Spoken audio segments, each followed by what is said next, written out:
it's been a while since I've done a sit down video. Now, I've been uploading YouTube shorts specifically about my cerebral palsy. I've got left-sided hemiplegia. That is the type of cerebral palsy I have got. You can get so many different types, but we're not going to go into that today. We are going to talk about another disability I've got, and that is epilepsy. This video, as you can see by the title, is around 5 or 10 random facts about my epilepsy. So it's not epilepsy in general, it's about my epilepsy and the type of epilepsy I've got and all the details you will want to know. Now, the first thing to clear up is I have night seizures. I don't know the specific type of epilepsy that it's called, but I have night seizures. I have only had night seizures. I've never had any day seizures. So that's random factor number 1. To pop in number 2, random fact, I've not had it written down, but I wouldn't say wouldn't call these seizures, but when I was younger, I could sometimes stare into space, is saying it. So I would be listening to a conversation or talking to someone or anything like that. It will be mainly if someone's talking to me or if I'm going somewhere and I just zone out. So sometimes I would just do this and then back in the room. Now, I don't see it happening that often now, but when I'm tired, I do notice me kind of doing it, but I notice it more now than when I was a child. So that is random fact number 2. Now, relating on the last random fact I told you guys, saying that I can zone out when I'm tired, I feel like most people who have epilepsy, or especially my epilepsy, but I feel like this is common with most epileptic people, is they have seizures because they're tired or stressed. Now, that could be stress on the body, that could be stress on yourself. Like, being tired could be stressful, or working long days can be stressful on your body. It really depends on what your body can and can't do. So when you have epilepsy, everyone who has epilepsy will know that it's like stress on your body, tiredness, and that's just what most of the time affects a seizure coming on, whether that's day seizures or night seizures. Let me know if you have any other side effects or things that you notice that happen prior from having a seizure. I would love to know that, but I know for me, it's always been tiredness and stress. So I always need to get a good night's sleep and try not get too much stress on my body. Now, there is kind of a positive when I was younger having epilepsy. I wouldn't say really a positive, but to all them children, or if you were one of them children when you were younger, when you were in school, being like, oh, why can she have a day off but I can't, blah blah blah, why can't, like, always wanting that day off. Now, you might be thinking, oh, you had loads of days off because of that then. Yes, it's true. One kind of positive, not really a positive because I got the day off because I was that tired, is I got a day off after I had a seizure. So because I had night seizures, the way it works is I go to bed, I go into a deep sleep, and if I'm going to have a seizure that night, I have a seizure. Like, you can't prevent that. I did used to have tablets. Most epileptic people have tablets to prevent less seizures. Some epileptic people, it works for them, and some, they need to go down a further route of doing more stuff that can help them. But when you go into a deep sleep, when you have night seizures, you go in a deep sleep, and if you're going to have that seizure or not, that is when you're going to have it. And my parents used to check up on me before I go to bed, and not before I go to bed, like while I'm sleeping and stuff like that. That might sound weird, but not to a normal epileptic epileptic person, that's normal, because seizures can kill you. So they needed to check up on me. So if I did have a seizure that night, I want to, first of all, before I go into detail about this, is if you don't know what you're doing and you see someone have a seizure, whether you know they're epileptic or not, or they have epilepsy, but you don't know specifically what you need to do, call 999 first. Like, call 999. Worst scenario, call 999. Just want to clarify that. But if you do have a family member with epilepsy, you will know that you need to do medication. I'm not going to go in detail that bit. Yeah. But you need medication to try and stop them to have that seizure.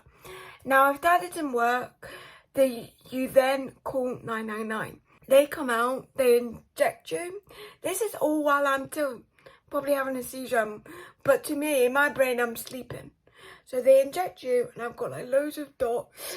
You can't see them now, but like when I was younger, I have a couple that you can still see.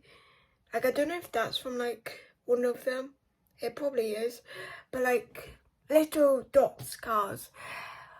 But while they're doing that, to try and get me out of the seizure, most of the time, I think it pretty much worked every time. I can't remember most of my seizures, and I will get into why. When they do that, obviously I'm out of the seizure, I wake up. The needle's out. Most of the time the needle's out. And, well, the last seizure, I didn't have one for quite a while. So I was kind of like, oh, for God's sake, this again. Because I knew what just happened. Because even though it is scary to wake up, obviously my parents are there, but it is scary to wake up with two pretty much strangers, like pretty much here. Like, I'm asleep and they're about there. And I wake up and you think it's all going to be calm. To anyone who's not had a seizure or seen the experience of what happens after a seizure, they want to get you in the ambulance straight away, as fast and carefully as they can, and safely as they can. So the minute you wake up, they check if you're okay, blah blah blah. Like, they obviously they know when you're not okay and when you're okay. So within them 2 seconds, they check if you're okay, but it doesn't feel like 2 seconds. This whole minute feels like 2 seconds. But they obviously check if you're okay, be like, I'm looking at my mum and dad, and they just explain you just had a seizure, blah blah blah. Where's your slippers? They normally ask me, where's my slippers? Or my mum and dad will find my slippers. Get a house coat on, because I'm in my jammies. Can I also say, this is at 3 a.m. or 2 a.m. or midnight, like around like midnight, during the night, this is happening. So I'm half awake, and then they get you into ambulance. Now, the only reason I remember my last seizure is because I don't know if it's because I wasn't on my tablet at the time, but I remember it. So that is pretty much why I get a day off the next second day, because it's a lot on your body, even waking up after a seizure. So going into what I was talking about before is me not remembering the seizures that I've had. Now, I don't know how many specifically I've had in the years of having epilepsy. I've still got activity in my brain, so I've technically still got epilepsy, but from having seizures, I don't know how many I've had in the whole time being epileptic.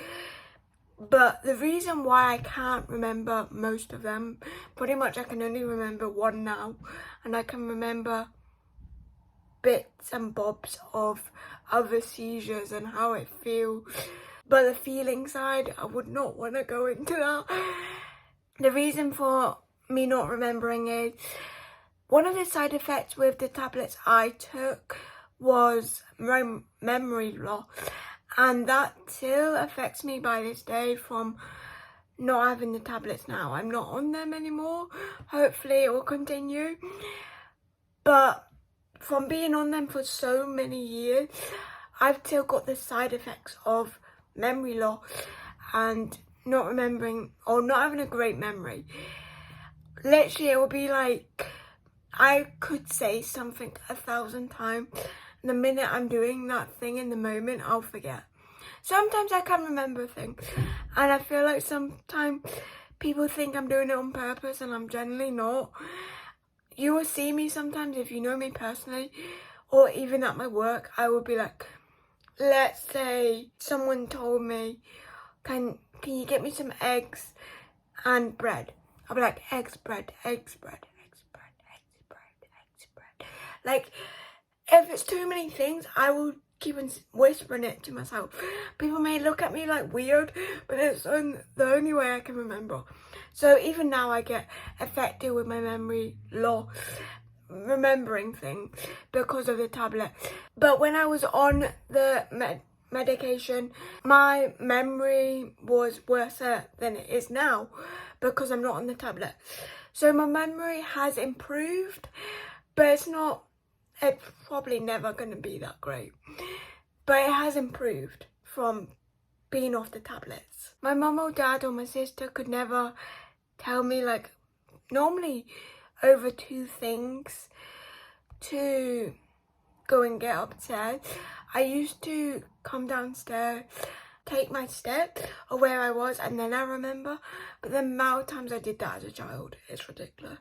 So memory loss or forgetting things, short-term memory, long-term memory, all them things is a side effect from taking epilepsy tablets. Obviously there's so many more side effects, but that's the main one that I got affected with. Now I feel like this is one that most people probably would assume, but just to let you know, if you do not know, I had a lot of checkups as a child, and it's like ECG,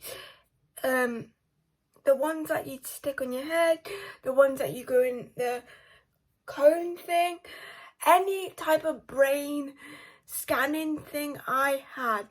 And I really hated them sticky things. If you know what I'm on about, I'll try and put a picture up. But I really hated them sticky things. I didn't mind the, like, tunnel. I can't remember what one it is. The EECG. I think it's a tunnel one because I've not had the head things for ages. But I've also got psoriasis in my head, my scalp and my face and that. So these sticky things, they proper rub it and it really hurt. I remember a vivid time that I got it done and it really hurt. So most of the time when I got that done. But with the ECG, I think it's called, when you lie on your back and you literally just stay like that. With me having cerebral palsy as well, my muscles could tighten, so it took me longer than a normal person, I feel like, to do that. But for me, it normally takes an hour and a half. Just to lie like that, you need to lie still. On top of, sometimes, well, with my heart, they didn't do it with my head, but with my heart, because I still get checkups on my heart, so I still get kind of the same ones that I got for my head, but for my heart now. So instead of putting, I always got the heart one. Instead of putting the sticky things on my head, they would put them on my heart. But to be fair, I'd rather have the heart one instead of the head one. So I'm glad I'm not doing that anymore. Touch wood. But yeah, with the comb thing, I don't think it happened with the head. I will go in more detail with my heart condition with another video. But with the ECG heart one, they will get you to breathe in, keep it, and breathe out while lying down like that. So I've had a lot of checkups, and that's what you get when you have epilepsy, and obviously with my heart condition as well.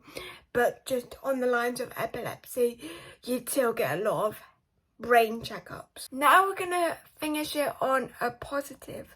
Now I've kind of mentioned this during the video anyway, I think, but let's leave it on a positive and hopefully it will continue.